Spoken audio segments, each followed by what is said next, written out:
I just want you to pay attention to this intro again real quick. I was watching it and I managed to pick up on some things, but right now it's just pieces of information and nothing really to go on.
Alright, so we're back with some more of that 999 son.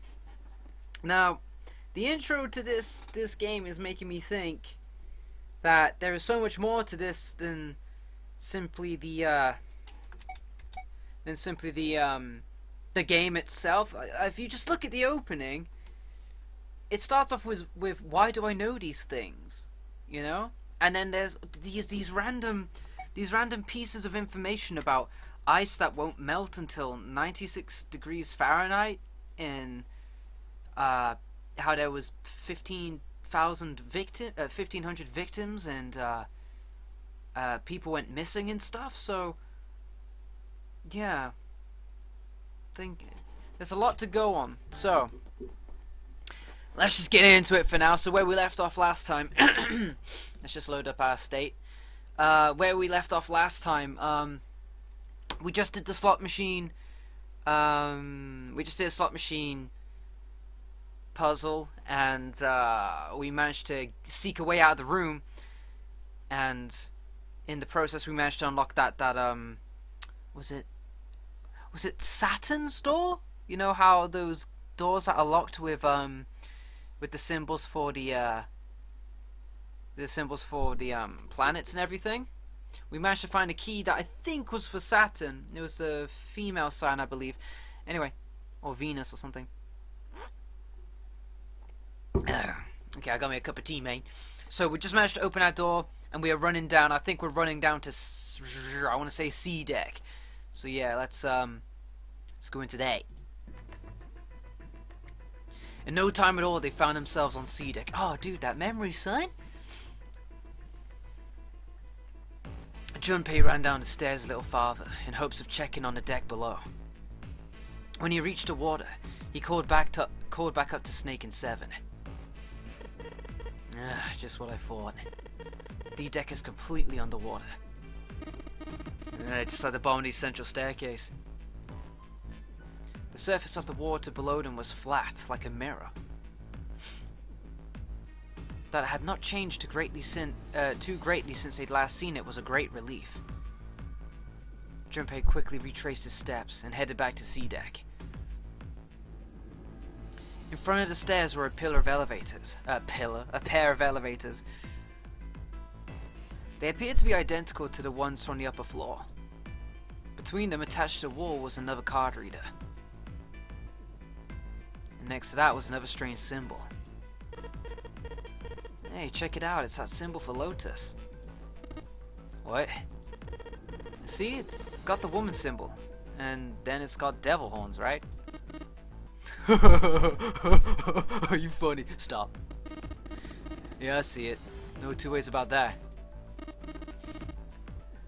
That was a pretty good one, kid.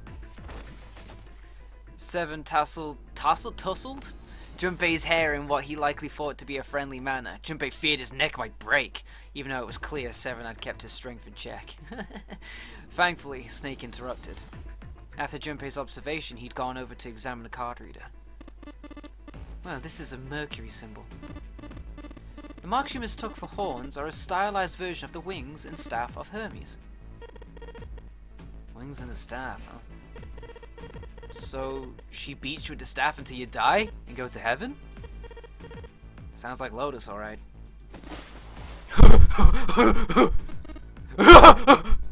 Christ. Seven shook Junpei's head even more vigorously. And the younger man began to feel as though his brain was being jolted about inside of his skull. Began to feel rather ill. Unless we can activate this device, I doubt the elevator will function. In other words, we gotta find a key card with a Mercury symbol on it. So I would assume. They decided to leave the elevators alone for the time being and headed back to the stairs. To the left was another hallway. Oh, fuck me! Fuck me! Look at all the— oh, blood! This is some Scooby-Doo shit! There were a great many doors lining both sides of the hallway. They seemed to stretch on forever, and all three men suddenly felt very small. Ah, shit. We're not gonna have enough time to check all of these, are we? Maybe we can come back here later. Let's check out the other side. They turned around and went back the way they came. To the right of the stairs, another hallway stretched out, reaching deep into the bowels of the ship. Another few moments of moving briskly down the hallway. They emerged into an area roughly the same size and shape as the one at the top of the stairs. Oh god, I think a dog just fell down the stairs or something. They crazy. On the left side of the room were 4 French doors. What makes these doors French? Is there a certain style to making these doors French, or can they talk to you or something? I don't understand what makes these doors French. Well, let's open them up. Junpei nodded and grabbed the one closest to him. Oh god. He gave it a small tug and felt it move. It was unlocked. Thrilled to have found another unlocked door, he threw it open. Yeah, tell me about it, man. You're so grateful for doors being able to move without having to, you know, figure out what E equals. Junpei didn't know what to make of what he saw. Hold up. My dogs are going crazy. I need to like silence them. I saw number 3 then.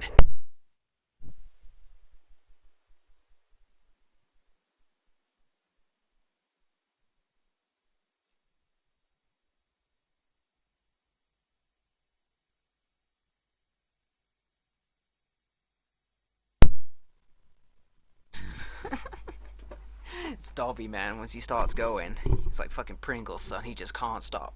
Alright. Junpei didn't know what to make of what he saw. He simply stood, unable to speak. Seven's eyes opened wide and his mouth gaped. After a few long moments, Seven at last managed to speak. Hey. What is this place? A massive room stretched out in front of them.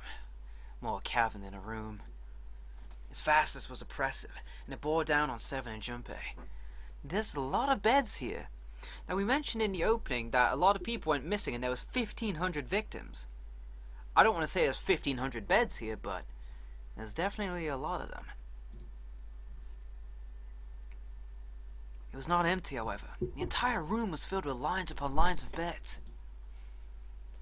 They were simple things, little more than pipe-and-thin mattresses. Is this a hospital? He had at last been able to put a name to the harsh scent that pervaded the room. The room was full of the clean smell of antiseptic solution. In the center of the room were shelves stacked with medicine, and a number of medical devices the function of which Junpei did not know. More importantly, however, on the back wall of the room were 4 doors. 3 of them were emblazoned with large single-digit numbers, made with thick red paint. 3. The door on the left was labeled 3. The second door from the left had no number, but the third had been given a 7. The door on the right bore an 8. There could be no doubt. They were numbered doors. Well, nice to have you on board, dear Watson. Open and shut case. These are numbered doors. Note the numbers on these doors. It did strike Junpei as weird, however, that the door between 3 and 7 should be blank. What, he wondered, could it mean?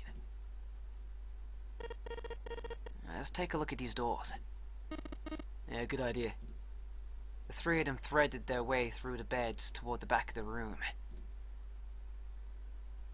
Upon reaching them, they proceed to investigate each door in turn, but to no avail. Ah, even that one's locked. That's interesting. Yeah, locked, just like I thought.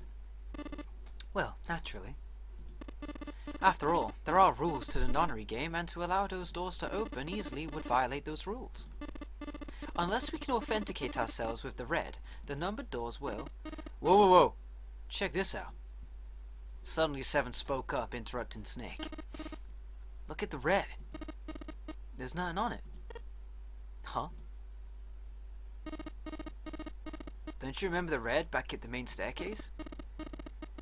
There wasn't anyone in it. It said vacant on the little screen, remember? Is there people inside this room? Yeah. Yeah, you're right. But this one... there's nothing. Right. You think it's broken? Well, only one way to find out.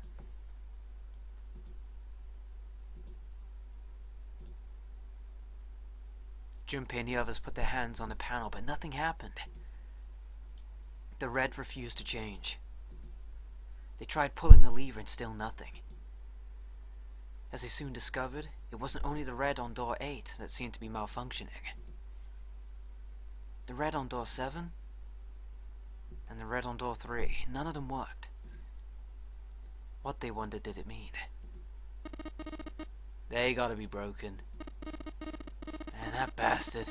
I don't think Zero was the kind of guy who'd screw around with something like this. Whoa, whoa.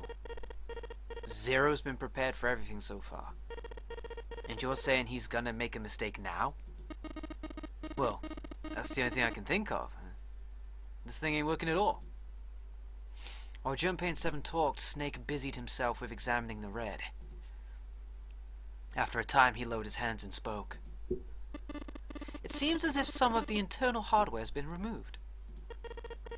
Internal hardware? That is what I said.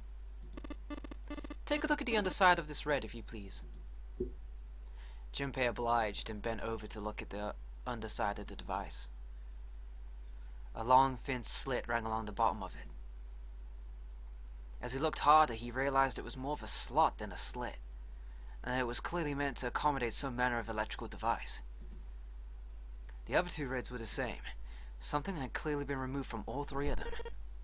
I get it. So the reds aren't working because somebody pulled out their guts. So I assume. But why? And who? I mean, it doesn't really make any sense. I have no idea. Why on earth would I know something like that? Just then, they heard the sound of a door opening. The 3 of them turned and saw Akane. Oh no, Junpei thought. It's June. She sorry, I choked on myself. She stopped short, surprised to see them, and was very nearly bowled over by the rest of her companions who were coming through the door behind her. Ah, right. Okay. Ace, Santa, Clover, and Lotus all poured out the door. Each of them as surprised as the last to see Junpei, Snake, and 7. Junpei and 7 were, for the moment, at a loss for words. What are you guys doing? Why are you... After a moment of silence and surprise, everyone suddenly began to talk, desperate to exchange the information they got. They talked about the rooms they'd been through, and how they ended up in the same place. Of course, none of it was very useful information, but that hardly mattered. They were just happy to simply see one another again. Although the level of cheer varied greatly from person to person, each one of them was wearing some manner of smile. Almost as though they had already forgotten about the death of the ninth man. No, thought Junpei. Perhaps that wasn't it. Perhaps thoughts of his death were what drove them to smile at one another. Not in a morbid or hateful way, no. The ninth man had died. But he was still alive, and that was something to be happy about. A sort of simple, uncomplicated joy, Junpei thought. The joy of being alive. Still alive. He felt sorry for the ninth man, but more than anything, Junpei was just happy to be alive.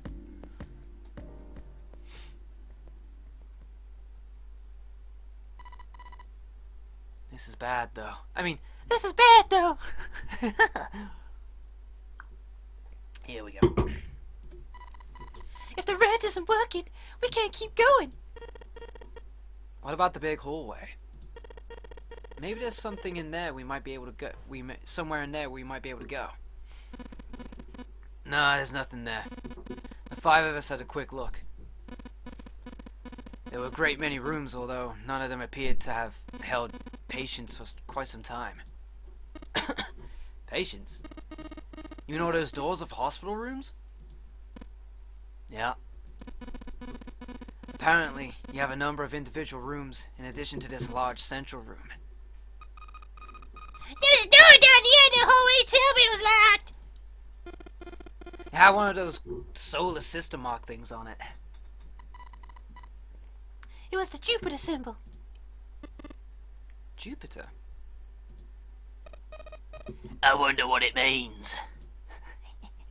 Confusion seemed to be very consensus. That reminds me. What's the deal with this big room anyway? What is this thing? Was this some kind of huge passenger ship? No one, not even Snake, appeared ready to offer an answer until Seven unexpectedly spoke up. I bet it's a hospital ship.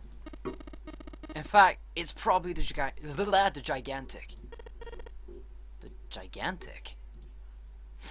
Junpei looked at Seven, shocked both by his knowledge and the apparent identity of their prison. This guy, man, something about him is just kind of...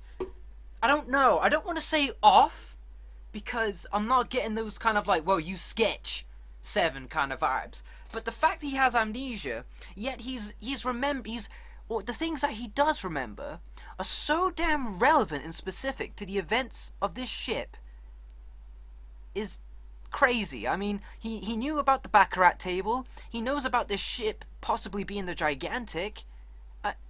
It's very strange, but yet he doesn't recall how we got here and everything. I don't know. He was not the only one. And what's the Gigantic? Seven nodded to Lotus and began to speak. The Gigantic. He explained that she had been a sister ship to the Titanic, built in the early 20th century. The Titanic had two sister ships, who were identical to one another in nearly every aspect. The Gigantic was said to be one of them. She was initially intended to be a passenger liner, like the Titanic, but soon after the ship was launched, the First World War began, and she was pressed into duty by the British Navy as a hospital ship. Sometime later, the Gigantic was damaged by a German mine in the, Aegean Sea? I've never even heard of that sea before. Ah, damn. Learning things, man. Education. She managed to run around after the incident, and consequently was not sunk. What then happened to the Gigantic after a fateful encounter in the sea? One theory ran that a man named Lord Gordane purchased her. Lord Gordane. I see. A lord, assuming he has a lot of money and is able to pull off such a stunt like this.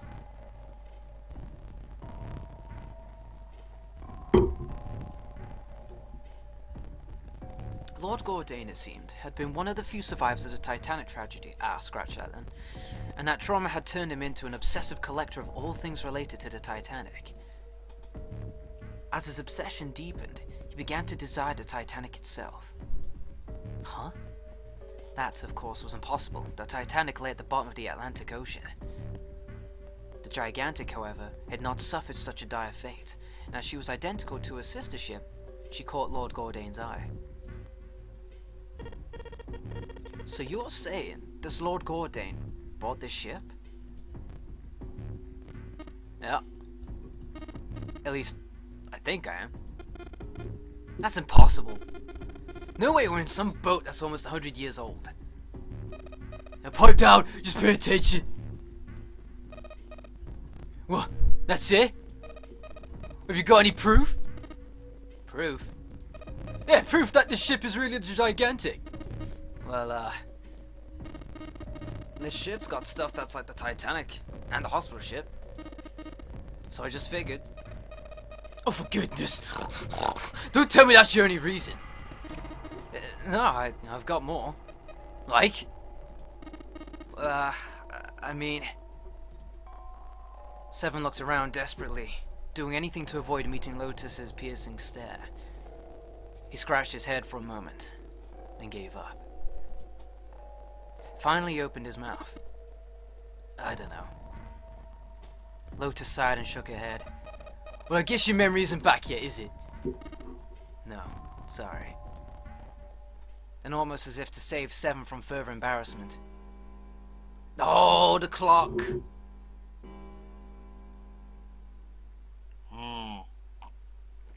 A bell began to ring from far away. It sounded as though it was the clock at the main stairway. Junpei counted each chime carefully. 10, 11, 12. We have 6 hours then, I think. It's midnight. And you still got 6 hours left, right? Let's just get moving. We gotta find that hardware the Red's missing. That's all well and good, but where are we gonna start looking? Well, we searched the big patient room. They had been examining the room as they talked, but we haven't found anything. Right. Well, there's only one thing left to do. Just one? Well, no, not just one. Wait a minute. You telling me we have to search all these rooms? I ain't doing it! I ain't doing it! Well, you already checked out some of them, didn't you, before you came here? Well, we each checked a single room, so... 5 rooms in total. Alright then, that's 5 rooms we don't have to search. If we split up, it won't be that bad. If each of us can do 6 rooms apiece, we'll have the other 48 rooms cleared in no time. There are 48 other rooms? Mental! Lotus did not seem excited by this prospect. Seven fidgeted nervously before responding. Maybe?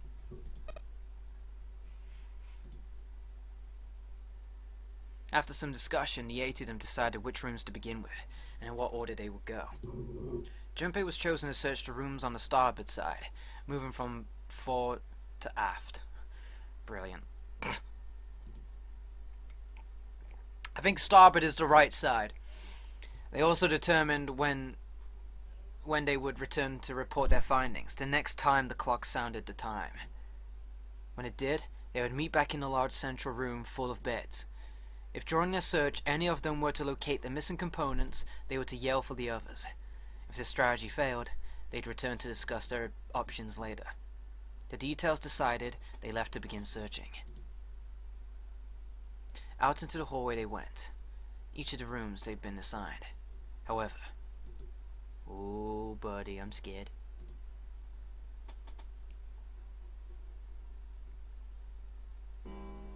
What? From far away, Junpei heard the bell ring. It did so only once. It was 1 a.m. Wait, what? No, what?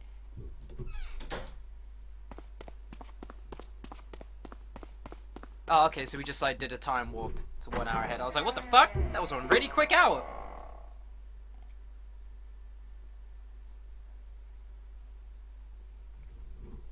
Okay, he jogged through the entrance of the large hospital room to find 6 of the doors already there. A, Santa Clover, June, 7, and Lotus. They had gathered in front of a door numbered 8. Or perhaps to be accurate, they had gathered in front of the red, next to a door number 8. Had one of them found a missing piece? What happened, guys? It was June who answered him.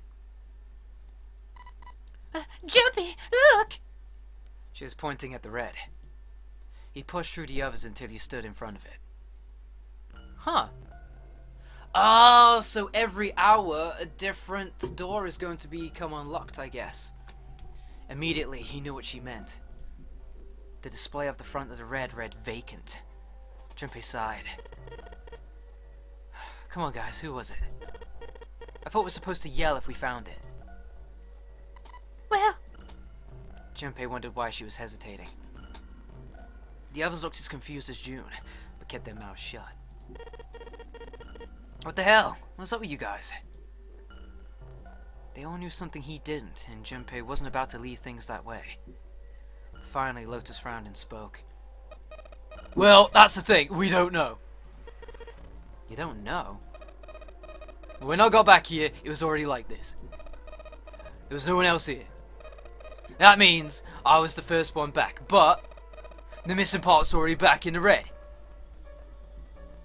Junpei looked at the bottom of the red again, just to make sure. The slot that had been open on the bottom was now covered with metal. What the hell? So it's not that this was activated on the time. It was that someone actually put this piece back into it. But why would one of us do that without telling the others? I mean, there'd be no point in doing this secretly and going through the door themselves. They'd blow up. This couldn't have been one of us. Or if it was, why would they do that? Clearly, whatever had been missing had been returned. What about the other 2? Well, they're the same. Junpei quickly examined the 2 boxes. Satisfied that they were also repaired, but still very confused, he returned to the others. Alright, I just want to be sure here. Nobody has any idea what the hell happened here, right? Ace and June nodded silently. 7 raised his hands as if to say, not me, and Santa just shrugged. Only Clover lowered her head and did nothing.